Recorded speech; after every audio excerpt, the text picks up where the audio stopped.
Hi Chuck, how are you? Good. We've been working together for how long now, Chuck? A couple of years. Time flies when you're having fun, huh? A lot of people understand or think they understand what a family office is, and you're kind of unique because you're a third generation family office. So could you tell us a little bit about the history of your family office, or what you're doing and what your theme is and where you're at these days? My grandfather formed it actually 100 years ago. It would have been essentially this week. He organized and raised 2/3 of the money for an IPO of this company in Georgia that they tried to sell themselves 3 times unsuccessfully. He took it on for the 4th time. They locked up the options and he brought it public, and it was called Coca-Cola. He was concerned about the management of the bank. The Guaranty Trust was the big bank in New York.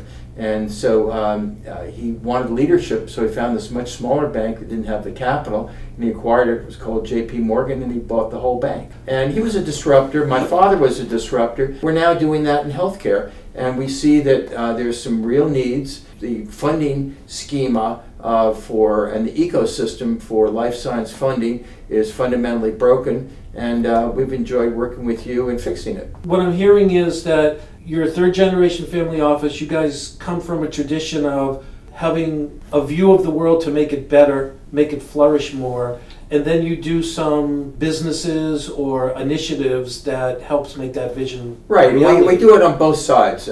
We have, as most family offices do, the nonprofit side. My grandfather, father, and I have been focused on philanthropy has always been a big part of it. And then the for-profit side, but we're now moving with some initiatives to really help family offices, particularly those with $1 billion or less under management, focus on how they can actually be an important part of the life science ecosystem. So you mentioned family offices. A lot of people get confused. There's single family offices and multi-family offices. There's assets under management. There's all sorts of metrics on how you evaluate and categorize family offices. Could you give me a little insight about how it works? Well, in the U.S., multi-family office is very different than multi-family office in Europe. Multi-family office in Europe tends to be a consortium of family offices that are smaller, working together.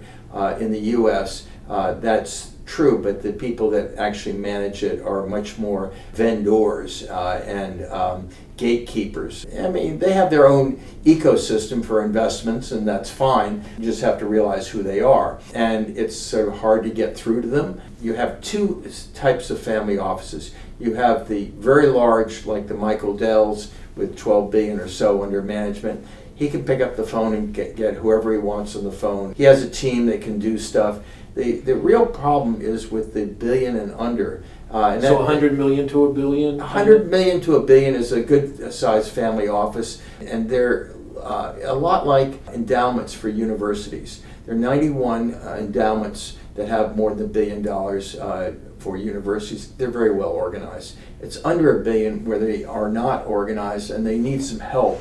And that's one of the things that we're focused on, is that because we're a family office, we can have a conversation that other people cannot have with them, and we're kind of one of them. And we're not vending stuff. What we're doing is we're working collaboratively with them, and they appreciate it. And one of the things we did last year is that we set out to seek, would people be willing to come together on life science and healthcare? And we got 360 family offices that have been meeting several times a year in 19 cities, in 6 countries, and 3 continents, and we curated. There is no other network like this in the world. We know that there's interest, and so what we're now doing is we're helping and we're forming study groups this year so we can study some of the things like Alzheimer's, cancer, and obesity, diabetes, which many families have. They have some other chronic diseases. So to the effect that they have a family member that has a problem, they're already in the life science business. Whether they know it or not. And what we're trying to do is organize it. We're aiming to have some white papers,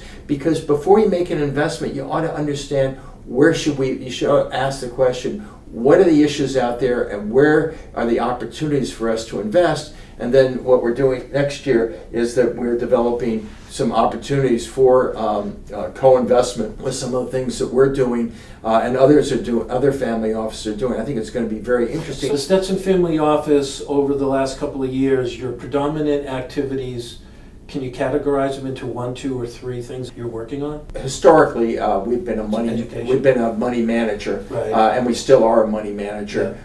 Institutional money and some families. We're moving now to all family offices, really not doing institutional, with one exception. We have a foundation, healthcare foundation, that we will do some institutional management on that. The last several years, the Stetson Family Office, what are the primary things that you guys are focused on? Well, historically, we've done private equity. I moved the family into private equity in the 1994 timeframe. So that's the for-profit side. That's the for-profit side, and on the not-for-profit side, we manage an education foundation. We're now taking that skill set in getting the word out to healthcare, which really needs it. We need it particularly in 2 ways. It needs it in the better health at lower cost effort, which is, it really fits the not-for-profit model. Right. And we're also working huge opportunity with accelerators, nonprofit accelerators in the 0 to 3 timeframe. That's before typically you guys get involved, but to help shape the best ideas, make sure they get properly funded, become the first institutional capital. So this is seed and angel money then? This is before seed and angel money. So where is this, granted foundations? No, it's typically doing a debt convertible into the first real round of financing. Okay, so convertible notes. Convertible notes. Okay. Some people ask, well, in a nonprofit, what happens when you get a distribution? Actually, it goes right back into the It's nonprofit because they're the owners, Right. and we grow it.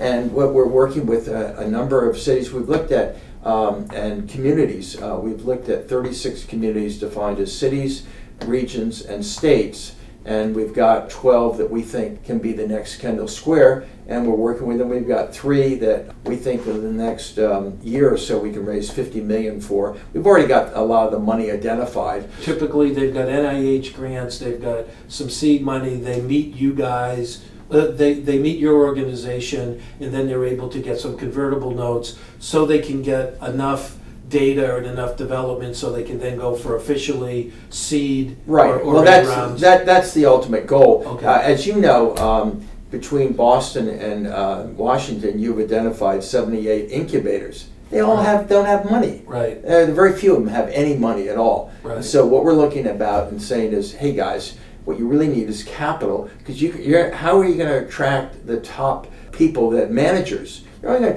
to attract the top managers if you have capital available, and the people that are the smartest executives. You don't have to say, we'll give you this money. They typically come in, they figure they're pretty smart, and they're going to figure out a way to get your money. You've got a model. It looks like there's plenty of incubators that are sprouting up around the world that are gathering the forces to get some dollars in, and then you're coming with your idea, which is what, the Global Family Office Bioforum? Well, the family offices, I think, are going to be one of the key groups that can help organize all of this effort. And we're also working with foundations and the like. In the U.S., we need the initial capital to organize so that the A round can be a much more efficient organization. And when you're using philanthropic capital, you can bring in the executives in residence and the mentoring that is needed, because as a practical matter, you're not going to get that in the for-profit world. This is the only system that works, and I think that we're building a bigger ecosystem with what you're doing and what we're doing, and we have partnered with the Angel Capital Association, so we're bringing angels and family offices together. And there's a key segment of the market that's not being addressed. The therapeutics is being addressed. That fits the venture capital model. They want to put $50 million to work in 10 companies in a $500 million fund. And they want it out there for 12 to 15 years so they can collect their fee and get the upside. And Okay? maybe one hits. And maybe one hit. The family offices don't want that because they get buried in a $250 million round that the venture capitalists will play in with their $50 million. Right. So it's a mismatch. Right. Where the family offices and angels really fit Right. is in diagnostics. Because diagnostics you can actually do for up to, from start to finish, to 15, maybe 20 million, but you can certainly do it Isn't that the same with devices as well? Yeah, that's what I'm saying. Digital Devices, health. digital health. Yeah. All of this stuff can be done. Right. And by the way, it doesn't fit the venture capital model. So what we're doing is we're carving out an area within life science that is critically important. And what we're doing is that we're working on building an ecosystem. And yes, you can have the conferences, but you really need to have a full ecosystem. And we've been talking with you about bringing in some of the top companies that are being developed in places like Finland, Austria, Queensland, Taiwan. I mean, this is great. They need to come to the U.S. They need to be trained on the U.S. markets because they typically have no idea what to do. Right. And they need a little bit of executive in residence type of guidance Right. and the like. And you have your training program here. Right. And we're very tied into a number of those countries. We visit them Right. regularly. Right. And I think it's a wonderful way of kind of working together. But we need a better system than Right. It's not is working. the current conference system by and large is not working. Right. And that's why I like working with LSN, because we can build this bigger ecosystem that really has to happen in life science. On the not-for-profit side, we set up philanthropically this early stage funding mechanism. Right. So that it can become the So first. that's the evergreen early stage funding. Yeah, it can be, and it's sustainable. Right. Because it's Evergreen. It's an evergreen endowment. And then what we can do is that, and the family offices can participate in that, but the family offices can also participate in the for-profit. They can see what's going on locally. The companies stay local.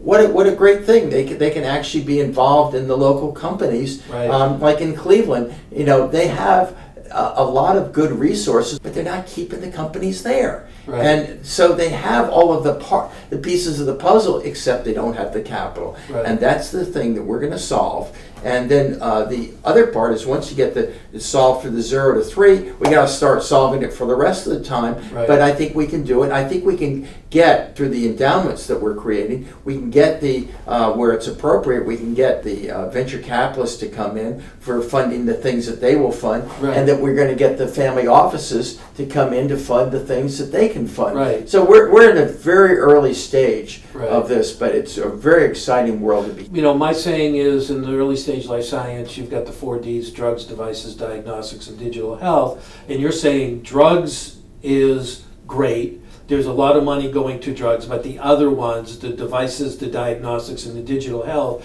they don't need the kind of money that drugs, or the type of time that Right. drugs takes. So it's a perfect match for Right. angels and family offices, because it's smaller money, quicker development, Right. and you can find these assets regionally, and then if you fund them properly, you can keep them regionally, but they can participate in a global network. Right, and let me give you the diagnostic problem. Yeah. Because Lilly just had an Alzheimer failure in one of their drugs. They spent $1.5 billion. Why did they fail? After the fact, they found out that they had a pill that was supposed to get rid of amyloid in the brain. Well, 30% of the people that they were giving it to didn't have any amyloid. But it turns out that the pill actually does work. It's a failure of the diagnostic. A diagnostic could have been $10 to $15 million to develop and use, and they spent $1.5 billion that went down the drain. Right. I mean, there's a mismatch here. We have to, among other things, in the chronic disease, I'll just give you Alzheimer's. There is no good diagnostic for Alzheimer's. The only way you know for sure is post-mortem, but that's a little bit late. You can get the PET scan. It's very late. There's nothing that's early, that's reliable, and lower cost. We're going to have that within the next, according to Howard Phillip at the Alzheimer Drug Discovery Foundation, we're going to have that in the next 4 years. So Chuck, we've been hanging out together for about 2 years now. We wanted to understand what the Family Office Network could do to help early stage life science. You've been our title sponsor. You've seen us go from US to Europe, and now we're going to inside of China and the Pac Rim in Taiwan. So how has your initiatives dovetailed with what we're doing at Life Science Nation in the RESI conference? Well, what we're really doing is, there are plenty of conferences out there. Right. The thing is what are you really addressing the market? I would argue that the conferences that are out there are not addressing the market. What you have to do, we have a very broken funding system for life science. I've described it a little bit already.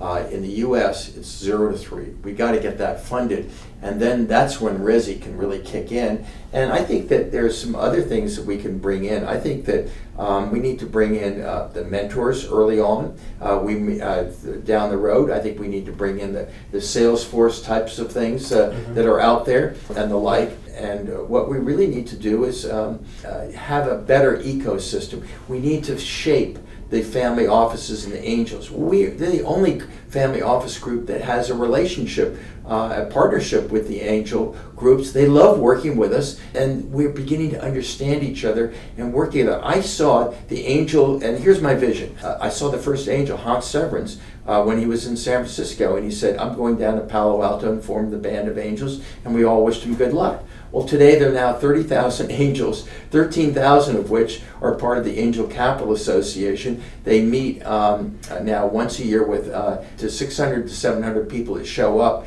But early on, they were founded in 2002. They were disorganized. They had to meet each other. They had to trust each other. We're at the same stage with the Global Family Office Bioforum, which we formed with this network of 360 family offices around the globe. So, we're operating already in 3 continents. So you've already figured out, you've got 360 family offices in the Global Family Office Bioforum, and now you're doing stuff in concert with the Angel Capital Association? Yes, and we're bringing them in, and the angels typically, on the one hand, they say they don't know too much about family offices, but if they actually check within their own system, it typically is somewhere around 2, possibly 3 family offices. They have 260 angel groups that are members of the Angel Capital Association. So the Angel Capital Association, I figure, has somewhere around 500 family office groups, but they haven't been organized as yet. Right. So one of the tasks that I'm working with the Angel Capital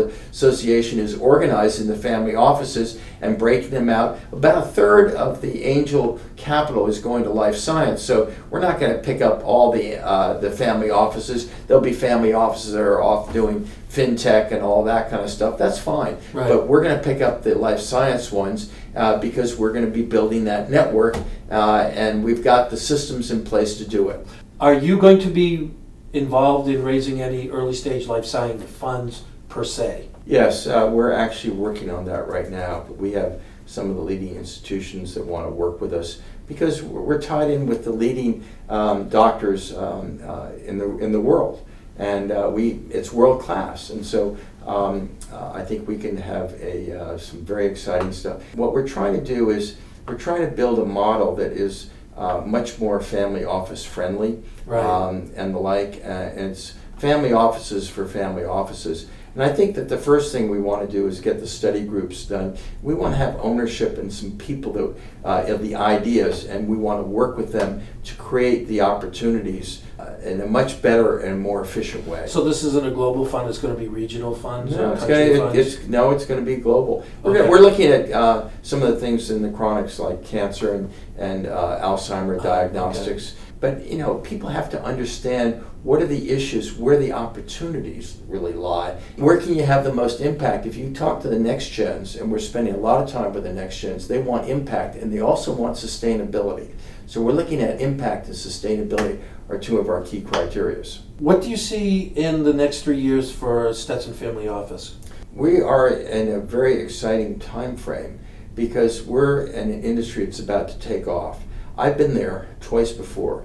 I was there for the first Earth Day. I was one of the 4 people in New York working on it. I was there at Union Square with NBC broadcasting and the like, and I watched the industry take off. And I invested in wind power in 1980.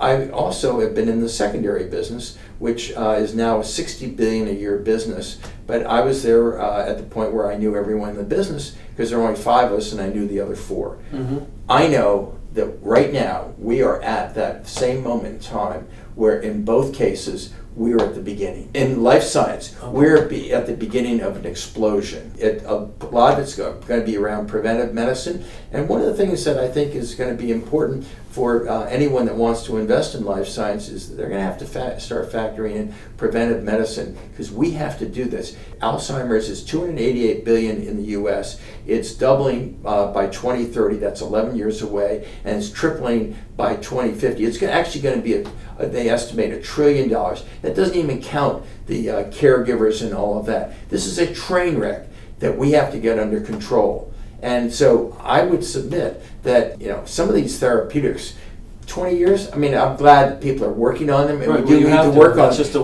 But we have to work on stuff sooner. We have to work on the diagnostics. Let me give you the cancer situation. If you can catch something in stage 1 through a diagnostic, stage 1 cancer, you got a 90% success rate. You catch it in stage 3 or stage 4, it's a 5-year death sentence. We have to catch it earlier. So prevention. Prevention. Good. And I think the same thing is going to be true with Alzheimer's, although they haven't quite characterized it in stage 1, 2, 3, and 4. They will. Okay. Chuck, listen, thank you so much for the time today. We appreciate all that you've said, and we look forward to continue working together. And I think Stetson Family Office is really making a difference in moving the needle in life science. Thank you.